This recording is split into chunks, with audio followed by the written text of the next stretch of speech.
വ്യക്തി എന്ന നിലയിൽ കേശവനെ എങ്ങനെ നോക്കിക്കാണും? വ്യക്തിയായിട്ടല്ല എനിക്ക് തോന്നുന്നു. എനിക്കിപ്പം ശിവാനിയൊക്കെ എനിക്ക് മകളാണ്. അവള് ഡാഡു എന്നൊക്കെ വിളിക്കും. ശിവാനിയോടുള്ള ബന്ധം പറഞ്ഞു കഴിഞ്ഞാൽ എനിക്ക് തോന്നുന്നു ബുദ്ധിപരമായിട്ടും മാനസികപരമായിട്ടും ഒരു പക്ഷേ ഇവിടെയുള്ള ആരെക്കാളും വലിയ ബന്ധം എനിക്ക് ശിവാനിയോട്ട്. സ്നേഹപരമായിട്ട് കേശു ഞാനോട്ട് വേറൊരു അണ്ടർസ്റ്റാൻഡിങ്. അതെനിക്ക് അവൻ അനന്തരവനാണ്, എൻ്റെ ചേച്ചിയുടെ മോനോ. അപ്പം ഞാൻ എന്തെങ്കിലും മകളെ വിളിച്ചു കഴിഞ്ഞാൽ കണോ ഇങ്ങനെ കൊച്ചിലെങ്ങനെ വഴക്ക് പറയുമ്പോൾ രസമാണ് അതൊക്കെ. ഇപ്പോഴും അതുണ്ടെന്നുള്ളതാണ്. കേശു വിളിക്കുമ്പോൾ ഞാൻ പറയും ഒരു നോട്ടത്തിലുണ്ട്, പെട്ടെന്ന് കമ്മ്യൂണിക്കേറ്റ് ചെയ്യും. എന്നിട്ട് ഇങ്ങനെ കാണിച്ചേ സ്ട്രോങ്, നമ്മൾ ഒരിക്കലും ഉഴപ്പരുത്, എല്ലാ ദിവസവും നമ്മുടെ ചോറാണ് എന്നൊക്കെ പറഞ്ഞു കഴിഞ്ഞാൽ രാവിലെ വരിക, എല്ലാവരോടും മര്യാദയ്ക്ക് പെരുമാറുക. അത് അവനോട് മാത്രമാണ് ഞാൻ അങ്ങനെ പറയുന്നത്. പെരുമാറുക, സ്നേഹത്തോടെ പെരുമാറുക, നിന്റെ സ്വഭാവത്തിൽ മാറ്റം വരുന്നത്, നീ ഇതാണ്, ഇതാണ് നിന്റെ, നീ അങ്ങനെ തന്നെയാണ്, നീ ഇതിനുള്ള ആളാണ്. ഓരോരുത്തരും ഓരോ ഇതാണല്ലോ, അതിൽ അടിപൊളിയാണ്. അതേപോലെ പോകും. ശിവാനി എന്ന് പറയുമ്പോഴത്തേക്കും അത് ഈ പറഞ്ഞ പോലെ ഒരു മോളാണോ എന്നൊക്കെ, പിന്നെ ആണോ എന്നല്ല, ആണ്. അങ്ങനെ ഒരു കൊച്ച് പിന്നെ ആയിരുന്നെങ്കിലും നല്ല പറയുന്നത്. പക്ഷെ അവളും അങ്ങനെയൊക്കെ തന്നെ ചിലപ്പോൾ ഡാഡു എന്ന് വിളിക്കും. പിന്നെ എന്നെ ചിലപ്പോൾ വഴക്ക് പറയും. ഞാൻ തന്നെ ശ്രദ്ധിക്കാതായ ആഹാരത്തിലോ മറ്റു കാര്യങ്ങളോ ശ്രദ്ധിക്കാതായാൽ പോലും കണ്ണൂസേ എന്ന് വിളിക്കുമ്പോൾ അങ്ങനെയുള്ളൊരു സ്വാതന്ത്ര്യമുണ്ട്. ഓക്കെ, ഇപ്പൊ കണ്ണനിലേക്ക് തിരിച്ചു വരാൻ, അല്ലെങ്കിൽ ശരിക്കും കൺഫ്യൂഷനാണ്. സുരേഷ് ബാബു എന്നാണ് എൻ്റെ, സുരേഷ് ബാബു എന്നാണ് ശരിക്കും പേര്. വീട്ടിൽ വിളിക്കുന്നതും ഭയങ്കര വേണ്ടപ്പെട്ടവരും കണ്ണമ്പായി വിളിക്കും. അപ്പൊ ഇത് രണ്ട് പേരുമായിട്ട് സിനിമ വരുമ്പോഴും ചോദിക്കും കണ്ണൻ സുരേഷ് ബാബു, കണ്ണൻ സുരേഷ് ഏത് വേണം എന്നുള്ളത്. കണ്ണനുണ്ട്, സുരേഷ് ബാബു ഉണ്ട്, മറ്റേ ഇപ്പൊ ബാസിയണ്ണനുണ്ട്.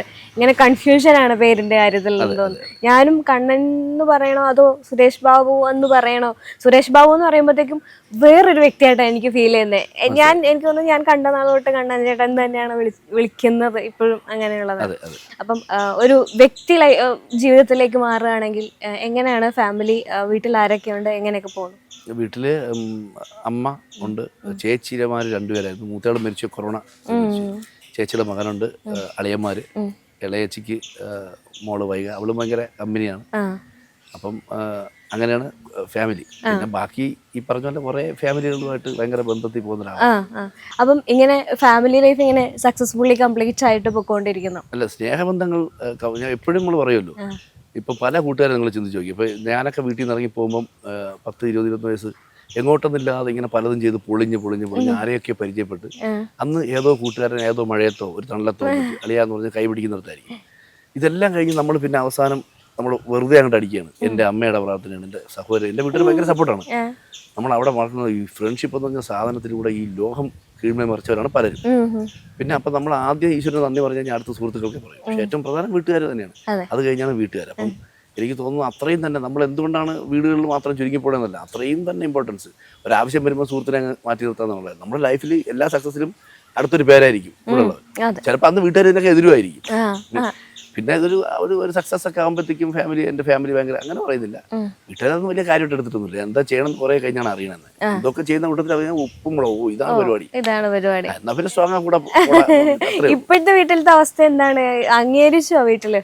പിന്നെ വീട്ടിലന്നും പിന്നെ ഭയങ്കര ഫ്രീഡം ഉള്ള വീടാണ്. കൊച്ചിലെ മുതൽ ഞാനൊരു 3ാം ക്ലാസ് 4ാം ക്ലാസ് പഠിക്കുമ്പോഴേ യാത്രകളും അങ്ങും ബന്ധുവീടും ഒക്കെ പോകുന്നു. അങ്ങനെ അച്ഛനും അമ്മയും സ്ട്രിക്റ്റ് ഒന്നും ആയിരുന്നില്ല, ഭയങ്കര അടുപ്പം സ്നേഹമായിരുന്നു. അപ്പൊ അതുകൊണ്ട് തന്നെ കൊച്ചിലെ മുതലേ ഭയങ്കര ഫ്രീഡം ആയിരുന്നു. അതുകൊണ്ട് അങ്ങനെ ഒരു വ്യക്തിപരമായ എന്ത് തീരുമാനം എടുക്കാനുള്ള സ്വാതന്ത്ര്യം തന്നെയുണ്ട്.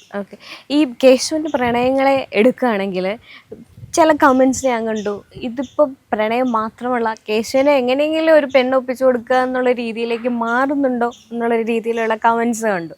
അത് എങ്ങനെയാ കാണുന്നത്? അല്ല, ഇതൊക്കെ എനിക്ക് തോന്നുന്നത് ഇപ്പം ചിലപ്പം ഓരോന്നിനും ഓരോ സീസണുണ്ട്.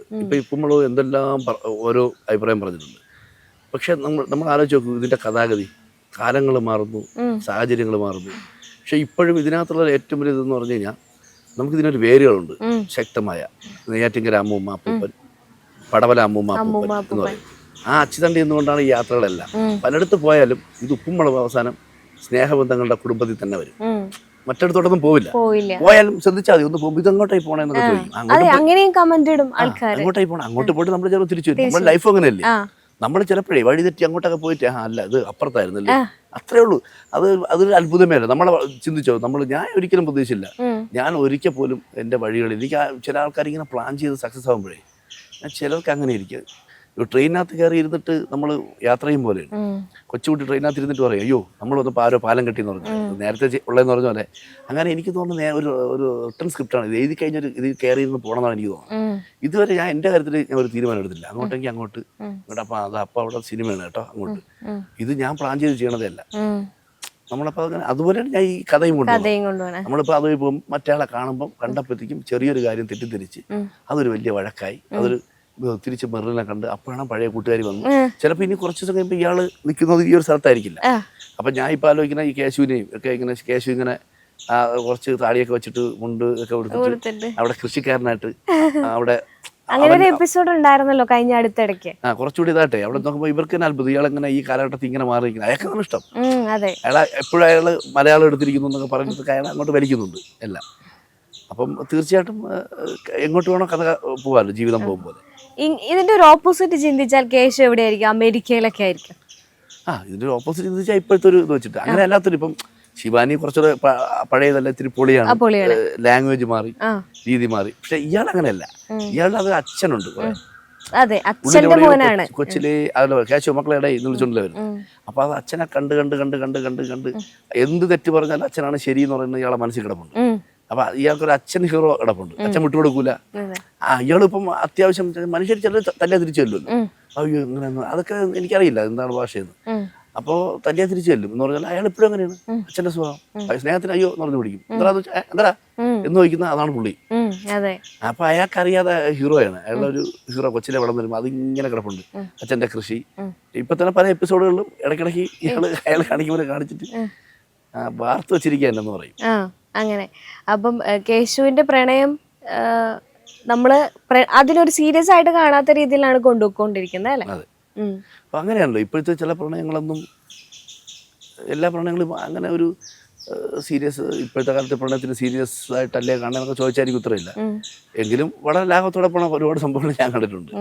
ഒരു പക്ഷേ ചിലപ്പോൾ ഇത് നാളെ സീരിയസ് ആവാം, ചിലപ്പോൾ നമ്മൾ പ്രതീക്ഷിക്കുന്ന ആവണമെന്നില്ല.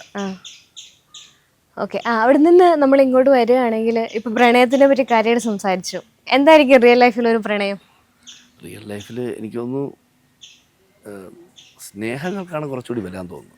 ഉപാധികളോടുകൂടിയുള്ള പ്രണയത്തിനൊക്കെ അറിയാതെ വരുന്നൊരു സെൽഫിഷ്നെസ് വരുന്നത്. മറ്റേ ഈ തീവ്രമായ അല്ലാത്ത സ്നേഹബന്ധങ്ങൾക്ക് ആണ് ലൈഫിൽ ഏറ്റവും വിലയെന്നാണ് ഇപ്പം ചിന്തിക്കുന്നത്. ഇപ്പം പ്രണയത്തെ ഭയങ്കര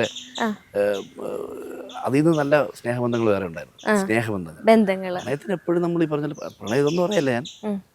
പക്ഷെ തീവ്രമായ സ്നേഹബന്ധങ്ങൾ, സത്യസ്നേഹ ഉപാധികളില്ലാത്ത സ്നേഹബന്ധങ്ങൾ, അതൊരു വലിയ സൗന്ദര്യമുള്ള സാധനമാണ്. ഉപാധികളില്ലാത്ത പ്രണയമാണ് ഇപ്പം നമുക്ക് ആവശ്യം തോന്നുന്നു. ഇപ്പോഴത്തെ പ്രണയം ഒക്കെ സിറ്റുവേഷൻഷിപ്പും അങ്ങനെയൊക്കെ ആയിട്ട് മാറുകയാണ്. എനിക്ക് തോന്നുന്നു അറിയാമോ, അത് ആരെയും കുറ്റം പറയാൻ പറ്റില്ല. എല്ലാ മാറ്റങ്ങളും വരുമ്പോൾ നമ്മളൊക്കെ വിധേയരാവുകയും സ്പീഡും ആവശ്യങ്ങളും ലൈഫ് മാറിയതും പലതിനും സ്വീകരിക്കാൻ നോക്കുന്നതും പലതും അനുകരിക്കാൻ നോക്കുന്നതും ഉണ്ടാകുമ്പോൾ ഉള്ള ഒരു വെപ്രാളം ഉണ്ടല്ലോ, ടൈമിൻ്റെ ഒരു വെപ്രാളം. ഒരിടത്തും നമുക്ക് അങ്ങനെ ഇരിക്കാൻ പറ്റില്ല കാമാട്ട്. എല്ലാവരും തിരക്കല്ലേ, അത് കഴിഞ്ഞ് 1 മണിക്ക് ഇത് അങ്ങനെ പോയിട്ട് എഴുതിയിട്ട് എന്ന് പറയുന്ന തിരക്കിൻ്റെ ആ ഒരു സാധനം ലൈഫിനെ മൊത്തം ബാധിച്ചിട്ടുണ്ട്. ഒന്നും ചെയ്യാൻ പറ്റില്ലെന്ന് തോന്നുന്നു. മാറ്റങ്ങൾക്ക് നമ്മളിങ്ങനെ വിധേയരായിക്കൊണ്ടിരിക്കുക എന്നുള്ളതാണ്. അപ്പം നല്ല മാറ്റങ്ങൾ നല്ലതിനാവട്ടെ എന്നുള്ളതാണ്. സിനിമകളെ പറ്റി ചോദിക്കാതെ പോകാൻ പറ്റുന്നില്ല, ഞങ്ങൾ വൈൻഡപ്പ് ചെയ്യാന്ന് വിചാരിച്ചു. എന്താണ് ഫ്യൂച്ചർ സിനിമ പരിപാടി? എന്താണ്? ഞാനും മുസ്തഫയായിട്ട് 1-2 സ്ക്രിപ്റ്റിലൊക്കെ ഇങ്ങനെ ഇരുന്നിട്ടുണ്ട്.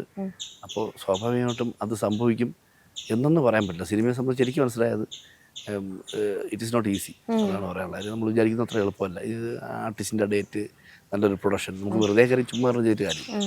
അപ്പോൾ എന്തായാലും പ്രതീക്ഷിക്കാം, നമ്മൾ അതിൻ്റെ പരിശ്രമങ്ങളിലാണ്. അതെ, വാട്സാപ്പ് വഴി ഇംഗ്ലീഷ് പഠിക്കാൻ ഇംഗ്ലീഷ് കഫേ ഉള്ളപ്പോൾ ഇംഗ്ലീഷ് ഒരു വിഷയമേ അല്ല. English cafe, we present you the perfect English. WhatsApp now 9633 888 575.